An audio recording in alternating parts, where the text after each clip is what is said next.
आपल्या सगळ्यांना माहिती आहे की नगरपालिका, जिल्हा परिषद, महानगरपालिकेच्या निवडणुका झाल्या आणि या निवडणुकामध्ये भरभरून यश सोलापूर जिल्ह्यातल्या जनतेनं भारतीय जनता पक्षाला दिलं.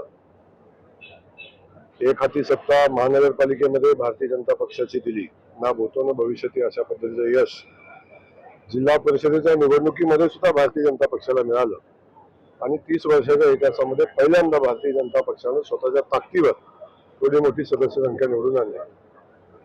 नगरपालिकेच्या निवडणुका असतील त्यामध्ये खूप चांगलं यश मिळालं. खास करून सोलापूर जिल्ह्यात 11 पंचायत समिती आहेत, त्यामधल्या 10 पंचायत समितीवर भारतीय जनता पक्षाचा सभापती आज विराजमान झालेले आपण सगळेजण पाहतो. आणि एवढं मोठं यश मिळाल्यानंतर आपल्या कार्यकर्त्यांचं, मतदारांचं आणि खास करून निवडून आलेल्या सगळ्या सदस्यांचं अभिनंदन करावं, त्यांचा सत्कार करावा म्हणून महाराष्ट्राचे मुख्यमंत्री माननीय देवेंद्र फडणवीस साहेब 28 तारखेला सोलापूरमध्ये येतात आणि त्यावेळी कार्यकर्त्यांचा मेळावा आणि नवीन निवडून आलेल्या पदाधिकाऱ्यांचा सत्कार असा सोहळा या ठिकाणी आयोजित केलेला आहे. आणि त्या सोहळ्याच्या तयारी संदर्भातली आपली आजची बैठक होती. ती बैठक या ठिकाणी झाली.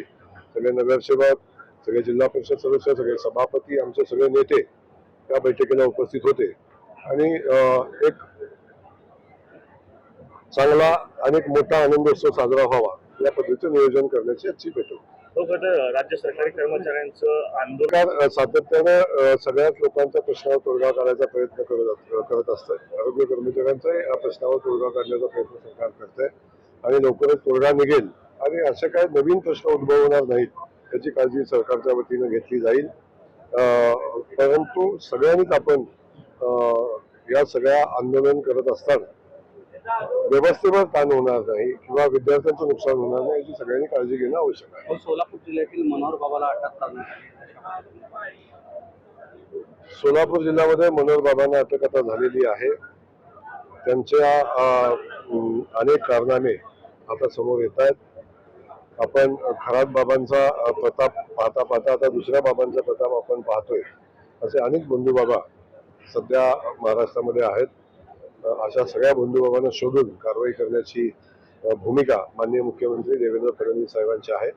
त्यांनी पोलिसांना सक्त सूचना दिलेल्या आहेत की अशा बंधुबाबांचा बंदोबस्त झाला पाहिजे आणि यामध्ये त्या बंधुबाबांना साथ देणारे, मदत करणारे अशा सगळ्यांना शोधून त्यांच्यावर कारवाई करा. नक्की ती घेऊन कुठलं बेकायदेशीर काम करू दिलं जाणार नाही. असं जर बेकायदेशीर असेल तर नक्की त्याचं काम थांबवलं जाईल आणि कारवाई पण केली जाईल. पुण्यामध्ये सुनेत्रा पवारांचे भावी मुख्यमंत्री म्हणून बॅनर लागले. मला काय वाटतं, कुणी काय लिहावं ज्याचा त्याचा विषय आहे. महाराष्ट्राचे मुख्यमंत्री माननीय देवेंद्र फडणवीस साहेब आहेत. खूप चांगलं काम त्यांच्या नेतृत्वामध्ये महाराष्ट्रामध्ये चाललेलं आहे. महाराष्ट्र वेगानं प्रगती करताना आपण सगळेजण पाहतोय आणि मला वाटत नाही त्यांच्या पुढे दूरपर्यंत दुसरा कुठला ऑप्शन आहे. तेच माननीय मुख्यमंत्री मोदयांनी निर्णय घेतला, आपल्याला कल्पना असावी की अधिवेशनामध्येच निर्णय घेतलेला आहे आणि 2 लाखापर्यंत शेतकरी बांधवांचं कर्ज जे थकीत आहे त्या शेतकरी बांधवांचं कर्ज माफ करण्याचा निर्णय घेतलेला आहे.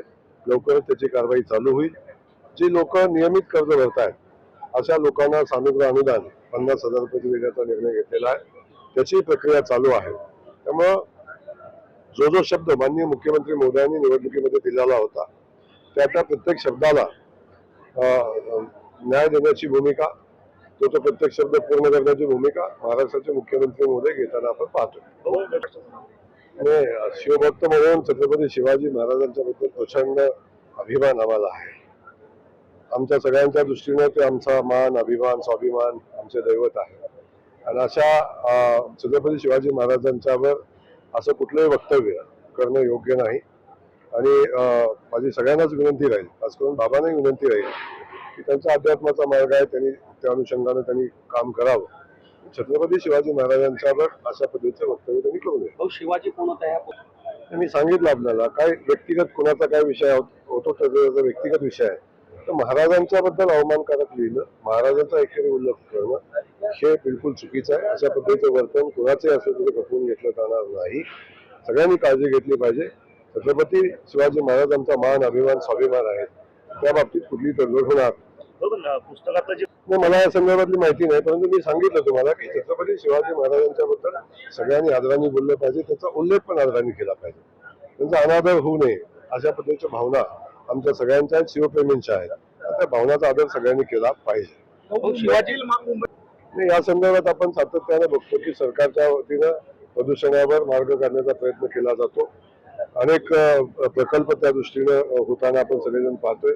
सांडपाण्याचा निचरा कचऱ्यावरचे काय प्रकल्प आपण करताना आपण पाहतोय आणि शहरातलं प्रदूषण कमी व्हावं म्हणून इलेक्ट्रिक व्हेकल पासून अनेक गोष्टी करताना आपण सगळेजण पाहतो. परंतु तरी पण काय कारखान्याच्या माध्यमातून प्रदूषण होताना आपण सगळेजण पाहतोय. तर त्याच्यावर पण कसं कमी करता येईल याच्यावर सरकार सातत्याने प्रयत्न करत असतं. त्याच्या सूचना सातत्याने मुख्यमंत्री महोदय देत असतात. त्यामुळे याही बाबतीतला अभ्यास चालू आहे आणि लवकरच प्रदूषणाच्या जुई हानी आपली होती, निसर्गाची होती, त्याच्यावर दूरगामी उपाययोजनेची आवश्यकता आहे. त्या दृष्टीने सरकार काम करतं. सोलापूर विमान सेवा आपल्याला सगळ्यांना माहिती आहे की सोलापूरच्या दृष्टीने खूप महत्वाची विमान सेवा आहे. त्यामध्ये ही विमान सेवेचं टायमिंग ऑड आहे आणि या विमान सेवेमुळे लोकांचा एक दिवस अगदी वाया जातो अशी परिस्थिती आहे. दुसऱ्या दिवसात अर्धा दिवस जातो. त्यामुळे विमान सेवेचं टायमिंग व्यवस्थित झालं पाहिजे. आता सुदैवानं आता नवी मुंबईचा रनवे चालू झालेला आहे. त्यामुळे सकाळच्या सत्रातलं विमान चालू करता येते का असा आमचा प्रयत्न आहे आणि ते चालू झालं तर मला वाटतं खूप लोकांची सोय होईल आणि खूप चांगला प्रतिसाद त्यांना मिळेल. त्यामुळं थोडासा कमी प्रतिसाद मुंबईच्या विमानाला मिळतोय, त्यामुळे काही गोष्टी अडचणीच्या येत आहेत, पण भविष्यात त्याच्यावर मार्ग निघेल. सोलापूरमध्ये प्रशासनाने त्याची तातडीने चौकशी केली पाहिजे. तसं असेल तर कारवाई केली पाहिजे. अशा कुणाला बेर करता कामा नये. त्याची चौकशी करण्याच्या सूचना या निमित्ताने मी देईन आणि अशा घटना घडू नयेत भविष्यामध्ये याची काळजी घेतली. डॉक्टरांनी माहिती लपवली पोलिसांपासून, त्यामुळे डॉक्टरांवर पण गुन्हे दाखल अशी कुणीही माहिती लपवली, अशा पद्धतीचं कृत्य कुणीही केलं तर त्याच्यावर कारवाई केली जाईल. सगळ्यांना पाहतो अल निनोचा इफेक्ट सगळ्या देशभर आहे. यावर्षी पाऊस कमी पडेल अशा पद्धतीची हवामान खात्याचा अंदाज आहे.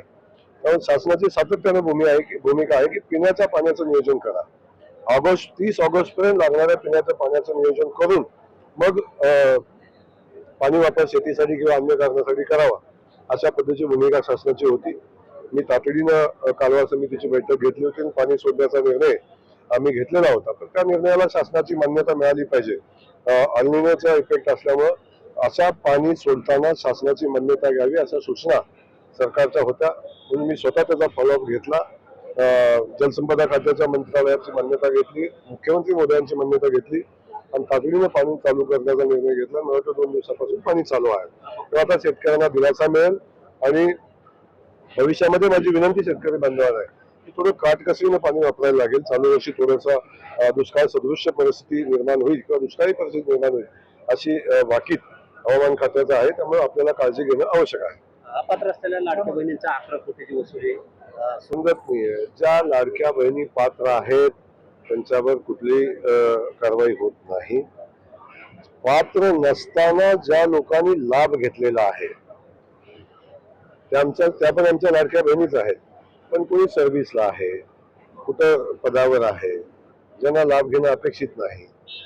काही महिला भगिनींना आमचा पगार 40,000, 50,000, 1 लाख आहे. अशा काही बहिणींचा चालू झालेला होता. त्याच्यावर कारवाई वसुलीची कारवाई म्हणजे